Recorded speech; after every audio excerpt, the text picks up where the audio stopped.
नमस्कार। सांख्य कारिका पर हमारी इस श्रृंखला के चौथे विश्लेषण में आप सबका बहुत बहुत स्वागत है। आपको याद होगा, पिछली बार हमारी बातचीत अहंकार के सिद्धांत पर आके रुकी थी। वही सिद्धांत जो हमारे अंदर मैं होने की भावना जगाता है। तो आज हम ठीक वहीं से आगे बढ़ेंगे और ये समझने की कोशिश करेंगे कि हमारे अनुभव का ये जो पूरा का पूरा जटिल तंत्र है ना, हमारा ये मनोभौतिक शरीर, ये आखिर अहंकार के सिद्धांत से पैदा कैसे होता है, कैसे आकार लेता है। तो चलिए इस रोचक सफर में और गहराई से उतरते हैं। तो देखिए, आज हम क्या क्या जानने वाले हैं। सबसे पहले देखेंगे कि अहंकार कैसे अलग अलग हिस्सों में बंटता है। फिर हम बात करेंगे अनुभव के साधनों यानी हमारी इंद्रियों की। इसके बाद समझेंगे कि ये पूरा सिस्टम एक साथ मिलकर एक मकसद के लिए काम कैसे करता है। और आखिर में हम एक निष्कर्ष पर पहुंचेंगे और अगले पड़ाव के लिए जमीन तैयार करेंगे।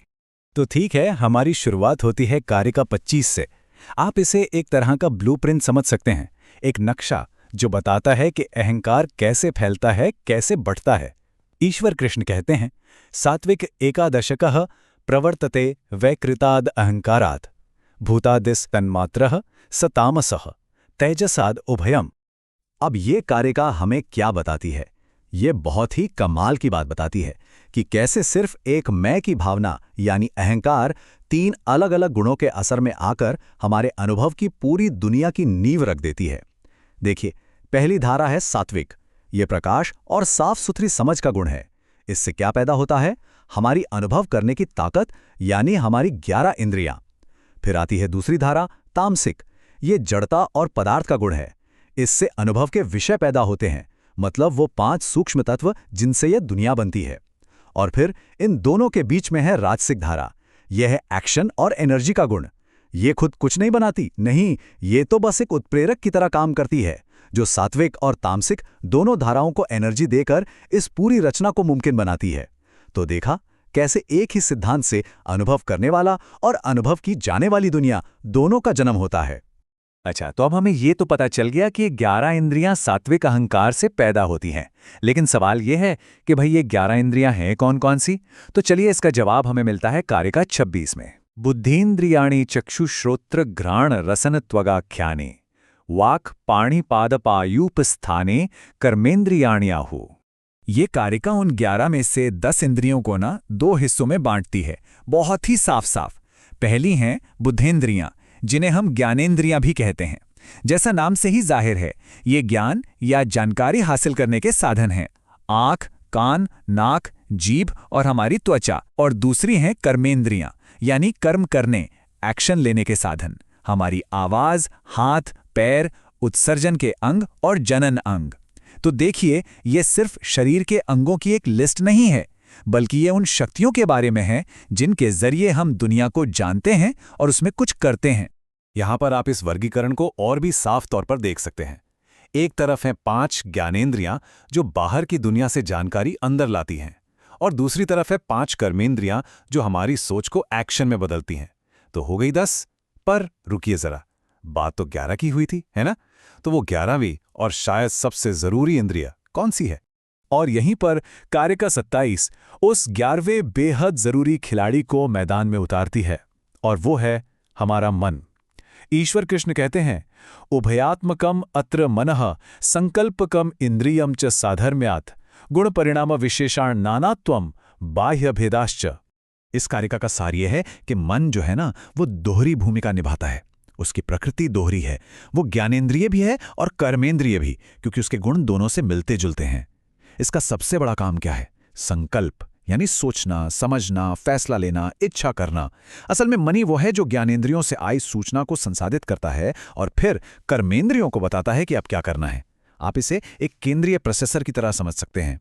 तो मन की ये जो दोहरी प्रकृति है, जिसे उभयात्मकम कहा गया है, यही इसे सबसे अलग और खास बनाती है।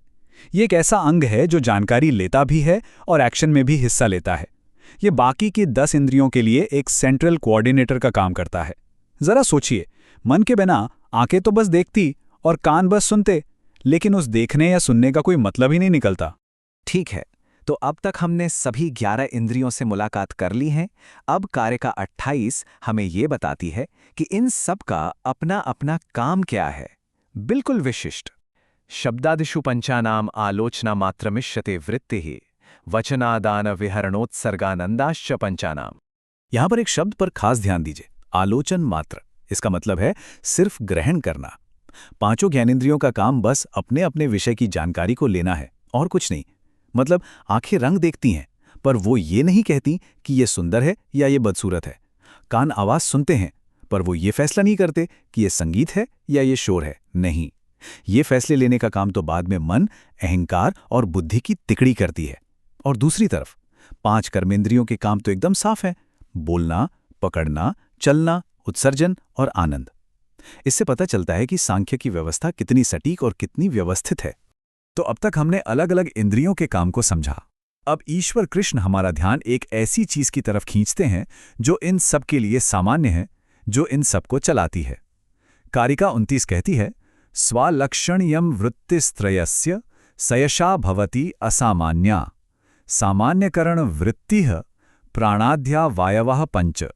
देखिए, इस कारिका का पहला हिस्सा तो ये कहता है कि जैसे बाहरी इंद्रियों के अपने खास काम हैं, वैसे ही 3 अंदरूनी साधनों मन, अहंकार और बुद्धि के भी अपने अपने खास काम हैं। लेकिन असली दिलचस्प बात है इसका दूसरा हिस्सा। यहाँ 5 प्राणवायु का जिक्र है। ये 5 प्राणवायु, जैसे कि प्राण और अपान, हमारे शरीर के लिए एक तरह से ऑपरेटिंग सिस्टम का काम करते हैं। जैसे किसी कंप्यूटर को चलने के लिए बिजली चाहिए और पृष्ठभूमि में कई प्रक्रियाएं चलती रहती हैं, ठीक वैसे ही इन सभी 13 साधनों को काम करने के लिए इन जीवन शक्तियों की जरूरत होती है। ये वो अनदेखे धागे हैं जो इस पूरे सिस्टम को एक साथ जोड़ के रखते हैं, इसे एक जिंदा चलती फिरती इकाई बनाते हैं। अब हम एक बहुत ही बारीक और जरा से मुश्किल बिंदु पर आते हैं कि ये पूरा सिस्टम असल में काम करता कैसे है। कारिका 30 हमें बोध की प्रक्रिया को समझाती है और ये थोड़ा गहरा है, तो ध्यान से सुनिएगा। युगपत् चतुष्टयस्य तु वृत्तिः क्रमशश्च तस्य निर्दिष्टा दृष्टे तथाप्य दृष्टे त्रयस्य तत्पूर्विका वृत्तिः। तो ये कारिका हमें बताती है कि ये जो जानने की प्रक्रिया है ना, ये 2 तरह से हो सकती है, या तो एक साथ या फिर एक एक करके, चरण दर चरण। इसे ऐसे समझिए, जब हम किसी जानी पहचानी चीज को देखते हैं तो आंख, मन, अहंकार और बुद्धि ये चारों एक साथ काम करते हैं और हमें तुरंत पता चल जाता है कि ये कौन है। लेकिन जब हम किसी नई या मुश्किल चीज को समझने की कोशिश करते हैं तो ये प्रक्रिया चरणों में होती है। पहले इंद्रिय जानकारी लेती है, फिर मन उस पर सोचता है, अहंकार उसे मेरे अनुभव से जोड़ता है और आखिर में बुद्धि तय करती है कि ये क्या है। ये चेतना कैसे काम करती है, इसकी एक बहुत ही गहरी समझ को दिखाता है। तो अब सवाल ये उठता है कि ये जो पूरा सिस्टम है, इन 13 साधनों का जो ये समूह है, ये आखिर काम क्यों कर रहा है? इसे चला कौन रहा है? इसका कोई स्वामी है क्या? कारिका 31 इसका एक बहुत ही गहरा, एक दार्शनिक जवाब देती है। स्वाम स्वाम प्रतिपद्यन्ते परस्पराकूत हेतुकाम वृत्तिम पुरुषार्थ एव हेतुर न केनचित कार्यते करणम। और जवाब छिपा है सिर्फ इस एक वाक्यांश में, पुरुषार्थ एव हेतुः। इसका मतलब क्या है? इसका मतलब है कि इस पूरी मशीनरी के चलने का सिर्फ और सिर्फ एक ही कारण है, पुरुष का प्रयोजन। अब यहां पुरुष का मतलब है शुद्ध चेतना, वो साक्षी जो इस पूरे खेल को, इस सारे अनुभव को बस देख रहा है। सांख्य दर्शन कहता है कि कोई बाहर का ईश्वर या कोई और शक्ति इस सिस्टम को नहीं चला रही। नहीं, ये प्रकृति की मशीनरी अपने आप बिल्कुल स्वाभाविक रूप से उस चेतना के अनुभव के लिए और उसकी आखिरी मुक्ति के लिए ही काम करती है। मतलब ये एक उद्देश्यपूर्ण व्यवस्था है, लेकिन इसका चालक बाहर नहीं बल्कि अंदर ही मौजूद है। और अब आखिर में कारिका 32 इस पूरे व्यवस्था का एक भव्य सारांश देती है।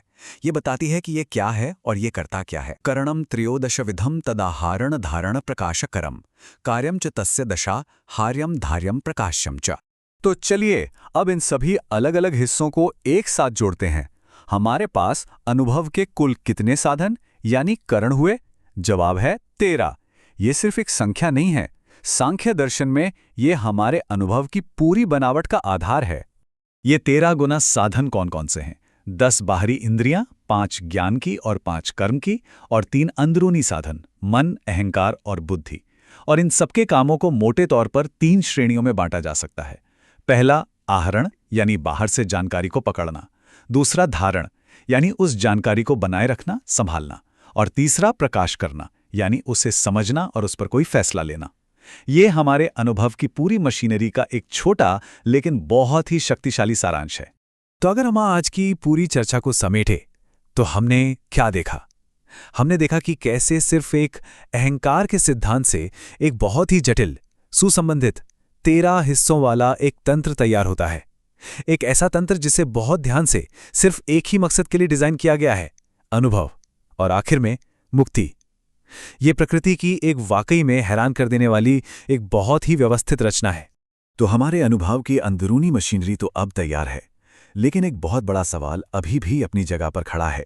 वो ये कि ये 13 साधन और जो तामसिक अहंकार से पैदा हुए थे, वो सूक्ष्म तत्व यानी तन्मात्राएं, ये सब मिलकर उस ठोस भौतिक दुनिया को कैसे बनाते हैं जिसे हम अपनी आंखों से देखते हैं, कानों से सुनते हैं और हाथों से महसूस करते हैं। तो इस सवाल का जवाब हम अपनी अगली कड़ी में ढूंढेंगे।